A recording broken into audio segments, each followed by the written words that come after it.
नमस्कार दोस्तों, स्वागत है आपका अर्थचक्र में। ये टैक्स सेविंग इन्वेस्टमेंट का सीजन आ चुका है और सारे लोग अपना टैक्स बचाने के लिए जो भी हर संभव प्रयास हो रहा है वो कर रहे हैं। ऐसे में हम आज आपके पास लेके आए हैं एक नया वीडियो एनपीएस के ऊपर, जो ना सिर्फ एक बहुत ही बढ़िया टैक्स सेविंग ऑप्शन देता है बल्कि रिटायरमेंट सेविंग के लिए आपको बहुत अच्छा रिटर्न भी देता है। तो आइए दोस्तों, बात करते हैं आज एनपीएस के ऊपर। दोस्तों, किसी भी इन्वेस्टमेंट का अच्छा होना कई बातों पे निर्भर करता है और उनमें से जो सबसे प्रमुख बात जो होती है वो है ये रिटर्न कैसा देता है, इसमें कितना रिस्क इन्वॉल्व है और कितना टैक्स सेविंग में ये हेल्प करता है, आपको टैक्स एफिशिएंट कितना है। और दोस्तों, जब रिटायरमेंट की हम बात करते हैं, रिटायरमेंट के लिए इन्वेस्टमेंट की बात करते हैं, तो ये एक बहुत ही क्रिटिकल फैसला होता है आपकी लाइफ का, क्योंकि लॉन्ग टर्म सेविंग की जरूरत होती है रिटायरमेंट के लिए, एक अच्छे कॉर्पस को, अच्छे फंड को जमा करने के लिए। तो आपको बहुत ही सोच समझ के फैसला लेना होता है, ऐसे निवेश को चुनना होता है जो सेफ भी हो, अच्छा रिटर्न भी दे रहा हो और टैक्स बचाने में भी काफी मदद करे।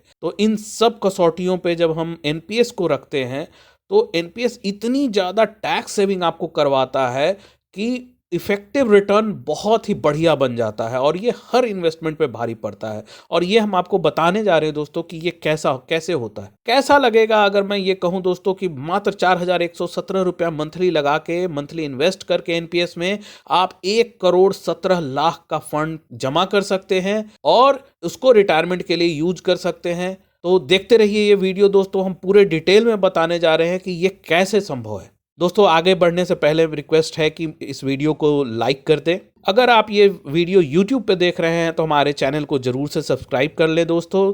अगर आप ये वीडियो Facebook पे देख रहे हैं तो हमारे वीडियो को लाइक करें और पेज को भी लाइक करें और जितना हो सके अपने जानने वालों से इस वीडियो को शेयर करें। अगर आप ये वीडियो YouTube पे देख रहे हैं दोस्तों तो अभी तक अगर आपने बेल आइकन नहीं दबाया है तो बेल आइकन दबा दें, ताकि जब भी कोई नया वीडियो लॉन्च हो आपको तुरंत नोटिफिकेशन जाए और वो वीडियो आप तुरंत देख। आगे बढ़ते हैं दोस्तों। जहां तक टैक्स सेविंग की बात आती है दोस्तों, एनपीएस का कोई मुकाबला नहीं है। इसके पास एक यूनिक एडवांटेज है जो और कहीं नहीं मिलता आपको। जहां तक एटीसी इन्वेस्टमेंट की बात आती है, जिसमें 1.5 लाख का एनुअल लिमिट होता है, उस डिडक्शन में भी आप एनपीएस का भी 1.5 लाख रुपया लगा सकते हैं। ये ओवरऑल एटीसी के लिमिट के अंदर ही ये इन्वेस्टमेंट होता है, तो सारा कुछ मिला के एटीसी का आप 1.5 लाख रुपया इन्वेस्ट कर सकते हैं। अगर आपने और कुछ नहीं किया है तो 1.5 लाख रुपया एनपीएस में इन्वेस्ट करके टैक्स का बेनिफिट ले सकते हैं। अगर आप 20% टैक्स ब्रैकेट में है दोस्तों तो ये आपको 30,000 रुपए की एनुअल सेविंग देगा, और अगर आप 30% टैक्स सेविंग ब्रैकेट में है तो ये 45,000 का टैक्स सेविंग करवाता है दोस्तों आपको 1 साल के अंदर। इसके अलावा जो यूनिक एडवांटेज है एनपीएस का है वो है 50,000 का एडिशनल डिडक्शन, जो एटीसीसीडी 1B के अंदर मिलता है और कहीं नहीं है। अगर ये डिडक्शन के लिए आपने इन्वेस्टमेंट एनपीएस में नहीं किया तो ये आप इसका बेनिफिट नहीं उठा सकते। तो इसमें अगर आप 50,000 रुपया इन्वेस्ट करते हैं एडिशनल एनपीएस में, तो अगर आप 20% टैक्स ब्रैकेट में है तो आपको 10,000 रुपये की एडिशनल टैक्स सेविंग होती है। अगर आप 30% ब्रैकेट में है तो 15,000 की टैक्स सेविंग होती है। यानी कि जितना बड़ा आपका इनकम टैक्स स्लैब है उतना ही ज़्यादा आपकी इनकम टैक्स सेविंग होगी। और इफेक्टिवली अगर देखें दोस्तों तो 2 लाख रुपया का डिडक्शन आप ले रहे हैं। अगर आप 20% टैक्स ब्रैकेट में है तो 40,000 का आपको टैक्स सेविंग हो रहा है। अगर 30% टैक्स ब्रैकेट में है तो आपको 60,000 का टैक्स सेविंग 1 साल के अंदर हो रहा है। दूसरा पहलू होता है दोस्तों रिटर्न। तो आइए देखते हैं एनपीएस का रिटर्न के मामले में कैसा परफॉर्मेंस रहा है। अभी हम जो दिखाने जा रहे हैं दोस्तों, ये 31 दिसंबर 2020 के तक, यानी 2020 के अंत तक ये हिस्टोरिकल रिटर्न है एनपीएस का, बहुत लंबा रिटर्न दिखा रहे हैं। तो दोस्तों, एनपीएस में मेनली 3 कैटेगरीज होती हैं जिनमें इन्वेस्टमेंट होता है। पहला है दोस्तों इक्विटीज, शेयर मार्केट में पैसा लगता है। वो आपके डिपेंड करता है आपने कैसा प्लान चुना है, कितना परसेंट आप लगाना चाहते हैं, उस हिसाब से पैसा इक्विटीज में लगता है। अगर इक्विटीज का रिटर्न देखें दोस्तों तो 3 साल में लगभग 9% का रिटर्न चल रहा है। 5 साल के अंदर देखें तो 12% का एनुअल रिटर्न है दोस्तों। 7 साल के अंदर देखें तो 12.53 का रिटर्न चल रहा है और 10 ईयर्स में देखें तो 9.48 रिटर्न चल रहा है दोस्तों। यानी कि 9 के आसपास या उससे ऊपर का रिटर्न इक्विटीज में अभी तक हिस्टोरिकली एनपीएस ने दिया है, जो कि किसी भी फिक्स्ड इनकम इंस्ट्रूमेंट से मिलना बहुत ही मुश्किल है। एनपीएस का वो दूसरा पार्ट जाता है कॉर्पोरेट बॉन्ड के अंदर, और इसमें जो देखें 3 साल का जो रिटर्न है 9.954%, 5 ईयर्स का जो एनुअल रिटर्न है दोस्तों 9.84%, 7 ईयर्स का जो एनुअल रिटर्न है वो 10.53% और 10 ईयर्स का जो एनुअल रिटर्न है वो 10.33%। ये भी काफ़ी अच्छा रिटर्न दे रहा है। कॉर्पोरेट बॉन्ड सेगमेंट भी दोस्तों, अगर गवर्नमेंट सिक्योरिटीज़ की बात करें दोस्तों, ये तीसरी कैटेगरी है जिसमें पैसा लगता है। उसमें भी 3 साल का रिटर्न 11.65% है, 5 ईयर्स का रिटर्न 10.85% है और 7 ईयर्स का रिटर्न 11.57 है और 10 साल का अगर एवरेज एनुअल रिटर्न देख ले दोस्तों तो 9.87% है। तो ये काफ़ी अच्छा रिटर्न होता है। इन सब का अगर हम एवरेज रिटर्न निकालें दोस्तों तो 3 साल में जो तीनों कैटेगरी है उनका एवरेज आता है दोस्तों 10.16%। अगर 5 ईयर्स में तीनों कैटेगरी का एवरेज देखें दोस्तों तो 10.91%। अगर 7 ईयर्स का तीनों कैटेगरीज का एवरेज देखें तो 11.55% और 10 ईयर्स का अगर तीनों का एवरेज देखें दोस्तों तो 9.90%, यानी लगभग 10% या उससे ऊपर का हिस्टोरिकल रिटर्न एनपीएस ने अभी तक दिया है। दोस्तों एटीसी के अंदर टैक्स बचाने के कई विकल्प होते हैं और यहाँ क्राउडिंग होता है। यहाँ बहुत सारी चीज़ें जिनको आप करके एटीसी के तहत टैक्स बचा सकते हो, शायद आपको इन्वेस्टमेंट करने की ज़रूरत ही ना पड़े।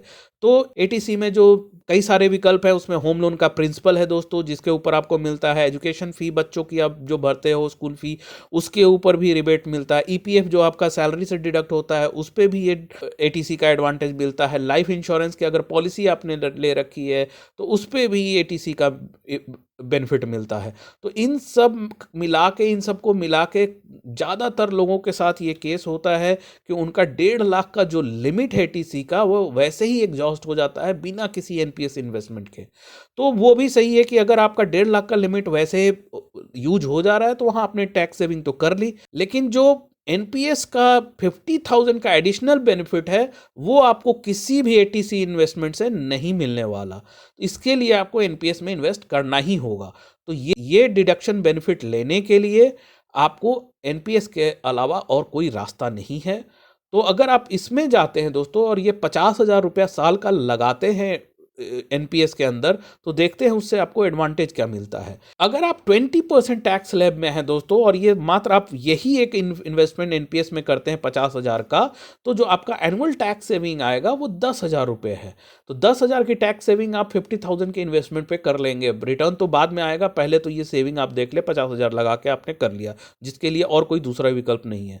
अगर आप 30% टैक्स ब्रैकेट में है तो यही आपका रिटर्न 15,000 हो रहा है। और अगर इस सेविंग को कहीं बाजार में खर्च करने के बजाय वापस अगर आप इन्वेस्ट कर देते हैं एनपीएस में, तो इफेक्टिव जो आपका एनुअल इन्वेस्टमेंट हो जाएगा वो 60,000 हो जाएगा 20% टैक्स ब्रैकेट में, और 30% टैक्स ब्रैकेट में ये 65,000 हो जाएगा। मतलब ये निकलता है कि अगर आप 20% टैक्स ब्रैकेट में हैं तो एटीसीसीडी 1B में आप इफेक्टिवली 5,000 रुपया मंथली इन्वेस्ट कर रहे हैं, और अगर आप 30% टैक्स ब्रैकेट में हैं तो इफेक्टिवली आप 5,417 रुपया इन्वेस्ट कर रहे हैं। और देखते हैं कि इस इन्वेस्टमेंट का ओवर द पीरियड टाइम जैसे ही बड़ा होगा, रिटायरमेंट सेविंग है दोस्तों तो लंबे पीरियड के लिए ही इसका रिटर्न देखेंगे कि क्या होता है। तो अगर इसी तरह से आपका इन्वेस्टमेंट एनुअल चलता रहा और टैक्स सेविंग को वापस आप फ्लो बैक करते रहे, डालते रहे, तो क्या होता है आपके साथ।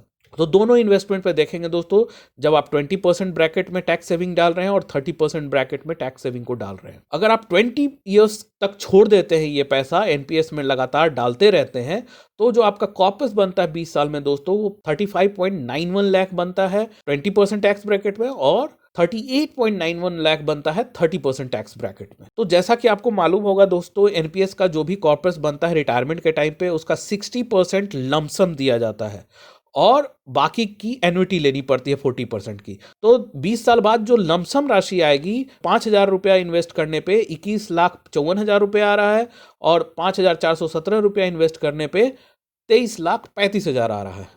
और इस पे जो पेंशन बनेगा दोस्तों, मंथली पेंशन 20% टैक्स ब्रैकेट में अगर आप सेविंग डालते हैं तो 7,182 रुपये, और अगर 30% टैक्स ब्रैकेट में आप सेविंग को इन्वेस्ट करते हैं तो 7,782 रुपये। अगर आप 25 ईयर्स 5 साल और इसको इन्वेस्टमेंट को चलने देते हैं तो आपका कॉर्पस बढ़ के हो जाएगा दोस्तों 61,66,000 रुपये 20% टैक्स ब्रैकेट में, और 30% टैक्स ब्रैकेट में ये 66.81 लाख हो जाएगा दोस्तों। अगर आपका लमसम देख रहे हैं तो इसमें लगभग 37 लाख रुपया लमसम इसमें मिलेगा और इसमें 40 लाख रुपया लमसम मिलेगा।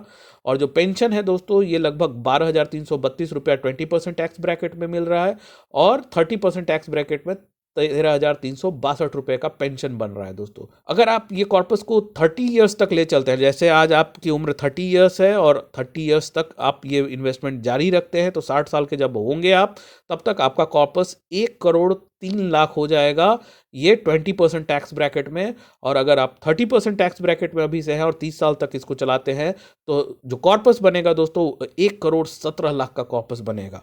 और उसका जो 60% है वो आपके हाथ में आएगा, यानी 20% टैक्स ब्रैकेट में अगर आप चल रहे हैं तो 61.8 लाख की लमसम राशि मिलेगी आपको 30 साल बाद।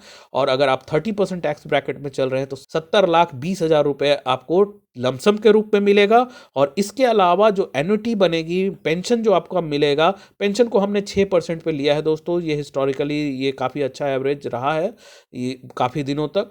तो इस पे जो आपका एन्युटी पेंशन बन के आ रहा है दोस्तों, एडिशनल लमसम के अलावा वो 20,600 रुपये आ रहा है 20% में।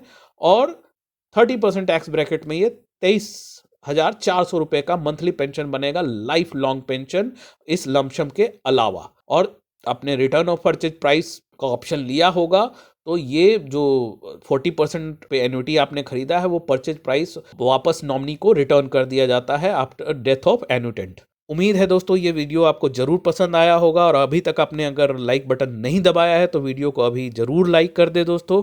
और समय समय पर अपडेट पाने के लिए हमारे चैनल को अभी तक अगर आपने नहीं सब्सक्राइब किया है तो अभी जरूर सब्सक्राइब कर दे दोस्तों। धन्यवाद।